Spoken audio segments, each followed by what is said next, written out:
Hi guys, ang ating vlog for today is magprito tayo ng tilapia. Tilapia na to guys. Yan, magpiprito na tayo. Sige lang ba din?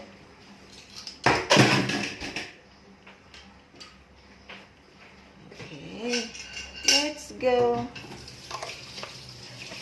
Laki ng ulo mother. Ayan ang pinutuin niya. Oo. Tagal. Balik mo. Doon kasi babasahin yung buko ngayon eh.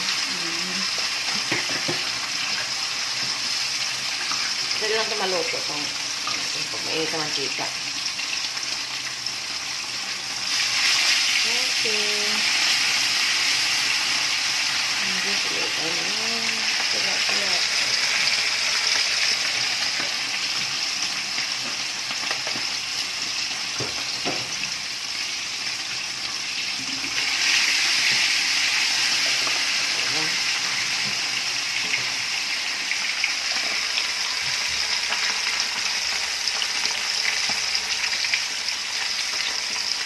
So yun guys, medyo ayos yung camera natin ngayon. Hindi na siya gagalaw-galaw kasi may hawakan na. Diba? Charot. So, 4 na piraso lang yung prito natin ngayon. Kasi, may ulam pa kami. Ayan o. Yung gulay. Ano ba? Tigas. So, initin muna natin dyan. Para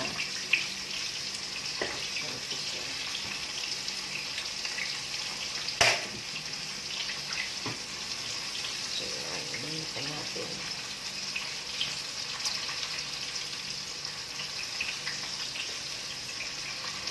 So, ayun guys, kakain na kami. Almusal, diretso tanghalian na. Para isahan lang. Dahil may iniwan kami kanina sa'yo, oh. Saging. Kanina nga. Sabi ng tatay, may iwanan na kita.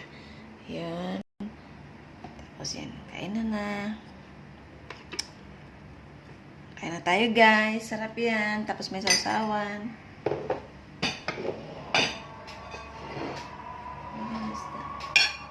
Kumuha ako ng patis mo.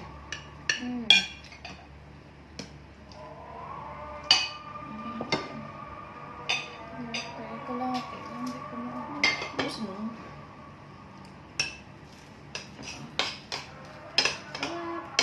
Sira siya.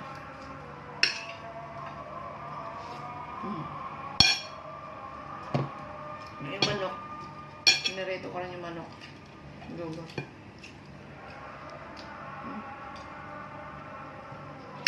Nagsusugat yung mga tagiliran ko na. Singaw ba yun?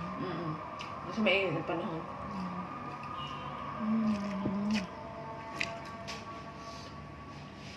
Ito ang pagkain na presko. Mari pang umaga sa ano? Sino? Mari. Wala sa papang mo. Bukas of course, yan namin panggabi. Si Maria mo pang gabi. Siyang sabay ko.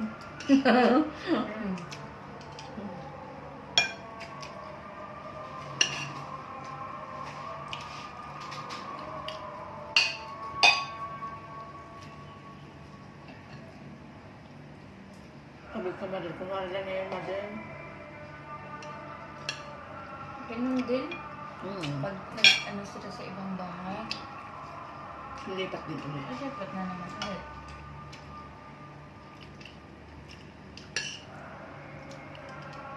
Okay na diba? Wala nang problema diba? Diniblim lang yung wata nila yung ano.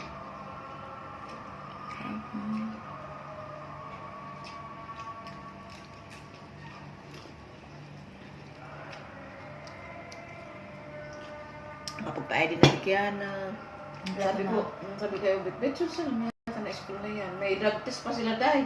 Pay natural kasi may students sila. Private kasi, Day. Tsaka yung... Ay, bigyan mo sila. Dito, naka-aircon sila. Please, Day. Hindi lang ang pinakamalapit sa inyo. Malayo din, Day. Ang pinakamalapit sa amin, close na. Mulis yan. Biyahe ni Kiana. Mula bahay ng Cuenca sa amin. Diretso na ang jeep papuntang SM. Oo. Lipa. Nandun na yung tabi ng school. Mura lang. Tsaka Hindi sila lagi nasa school dahil. Minsan ng araw lang pasok nila. Kasi nasa bahay, online.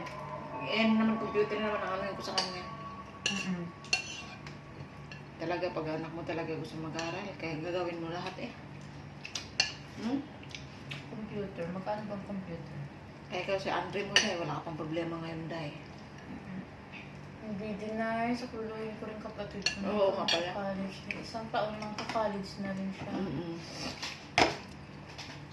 Kailangan ko ng medyo okay na sahod kasi Kailangan maipadala mo 2,000 no? lalo ng katuwang eh. Pero marunong naman si nanay mo mag-budget. Si Lord na bahala. Inahin ko yun. Marunong naman siya yata mag-budget pag halimbawa, medyo malaki ang bayad mo. Padala mo. Pinagkakasya naman niya ate. Serious nga, pinagkakasya na nga ni Rex eh.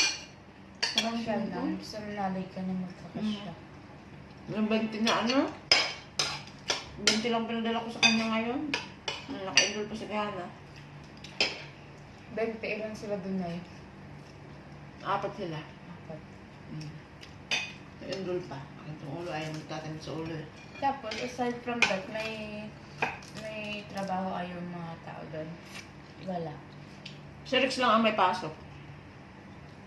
Yun yung pamangkin Yung mo. pamangkin ko. Yun ang may pasok. Yung 3 ang nag-aaral si Tala. May trabaho Gandong. sila. Gandong. Pero yung masakit na yung asawa niya nasa Bicol. Pero medyo okay na daw ngayon. Pinag-pray ko yun. Tingnan mo, galing agad eh. Ang result sa hiniling ko kay Lord na sa wag naman maging cancer. O, tingnan mo. Gumaling, no? Tingnan mo naman. Hindi Bukol. cancer daw. Imagine, bukol yun. Kasi ano ko talaga yun. Yung pina-prayer request ko yun. Sabi ko, Lord, sana wag naman, okay lang na ibang sakit. Lord, wag naman ang cancer. Kasi ang hirap gamutin. May mga ano pa yan eh. Ang tawag Ano na pala day? Ano therapy. lang pala day? Yung, ano ng baga niya, tuberculosis. Nagka-tuberculosis yung kulani. Pero na ngayon na ano na yung bukol. Humupa na daw, tapos nakakain daw siya ng ayos. Wow. Tignan mo. Sabi ko, Lord, sabi ko sa'yo, kay Lord lang, manalig lang tayo kay Lord, huwag mawalang pag-asa. Kaya lumalaki nung kasi hindi nagagamot eh. Kaya lang nagagamot, lumiano na siya. Kasi na-biopsy na siya eh.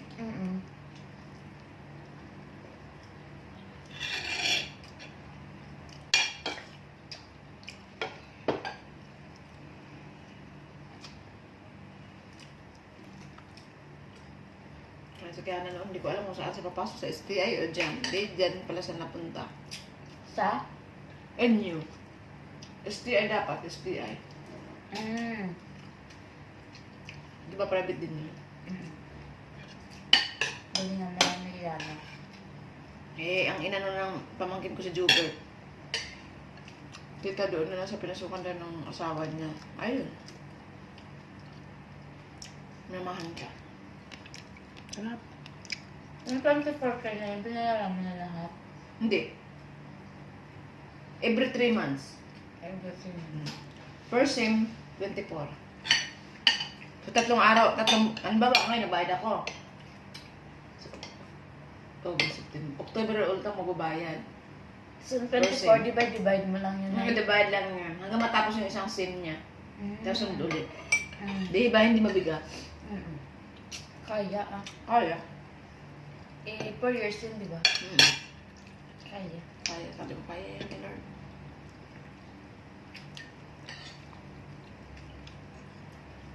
Kasi ngayon, susunod, sa lahat mo nang saka di papadala. So, kumain dahil. Wala ako. Kanin. Kumain ka pa. Mamayang gabi, hindi ka naman magkakanin eh. Kumain din naman ako kagabi, pero unti lang, di ba? Kumain ka pa. Kapag nagutom ka naman doon. Di ba may tinapay nga pala tayo, ano? Hindi na nga. Meron ba? Ay! Nakakain naman tayo, di ba? Kaso siyempre, pagdating ng hapon, nakakagutom din. Nagsaging-saging na lang ito. Hapon? Ako, may biskuit ako doon. Yun na lang kinain ko. Kasi, kuha din siya dyan, hindi nagugluto. Kuha din siya. Pag meron din naman hindi mabramo. Naalot pa ako.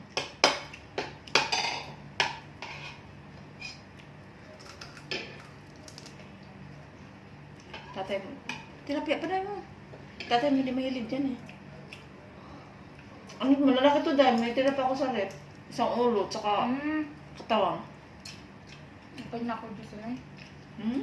Kain na ako. Kain na gulay.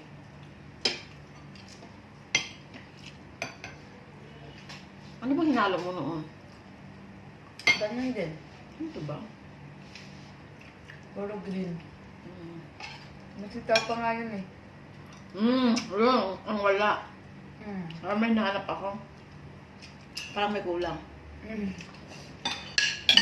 Harap. Harap, guy. Hindi ka nakikita dyan, guy. Ako yung guy. Bang no? Ito ang masarap na pagkain.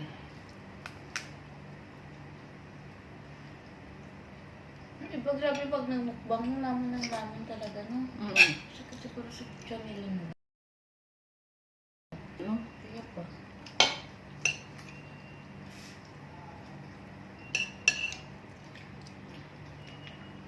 Ano kaya baka bibilis natin ng ano? Babayalo sa upo. Yun ang ano niya. Okay, mamaya. Abdullah siya ngayon, kaya di siya uuwi. Tapos bukas na. Pupuntahan ko yung bahay ni Sharjah bukas. Para makita ko yung Susundin ka ni Jorlan? Uwi siya dito, maga. Maga na, madaling araw. Mamaya? Madaling araw. Siguro yung dating niya, alas 3 na. Kasi out niya na yung alas 12, babiyahe pa siya. Wala ka nang pagong bukas eh. No problem na yun. Para mahatid ko yung iba lang pag nag-okay. Wala ka na. Nagdala na ako. Pag okay, iwan ko na doon. Iwan mo na. Nag-deposit na lang ako. Akala punta ka pa ng Dubai? Oo, doon ang training ko. Kasi hindi pa nila ma-schedule. Gawa ng cancellation, hindi pa naibigay. Ah, okay. Cancel muna. At pag-process na may under na nila ako, pupunta akong Dubai, 2 months yata. Ano lang ako Ate Beth muna. Paano yung bayar mo sa ano? Paano lang? Iwan ko ba? Wag na, ganito na lang gawin mo muna. Iwanan mo muna gamit mo dito. Ang mga baka isa na yan. O kay Jorlan. Oo, pwede. Dali. Pwede din na dali ni Julian. Pero silipin lang muna namin. Pag kung komportable Kasi ako. magbabayad ka rin, wala ka. 2 buwan ka pala doon. Ang sabi kasi 1 or to 2 months. O, tingnan mo. Diba? Pero kung like kaya naman na nakatira ako doon, magbiyahe ako from Sharjah Dubai? to Dubai. Huwag pa masahe mo. Bus naman, may bus. Tapos, Mas mura naman, ano? Oo, bus to bus. Pwede. Ganun yung ano ko, Kasi- kasi na ano naman ako masturbo kasi Ate Beth, nahiya din naman ako na. Oo, okay lang mag-share ako, pero syempre, nag-expect din yun na kapartner ko siya sa bahay. Nang akala niya. Sabihin mo, doon kasi ako inasign. Hmm. Maganda rin naman ang ano, sabi, tahimik lang Lindal. Tahimik sa puro building, ano? Puro building din talaga. Pag talagang malapit ka sa city, puro building. Pag malayo-layo ka naman, puro desierto. Desierto, Yan nga kay Labert, yung katropa-tropa na yun, yung magiging head ko. Doon sa may desierto yun ay. Kaya kahit padalahan, wala kang maaninag. Magkasama yun sila ni Bert sa ano? Hindi yun siya magtatrabaho, magkasama yun sila sa throwdown. Di ba may group of community sa Qatar? Doon sila nakita.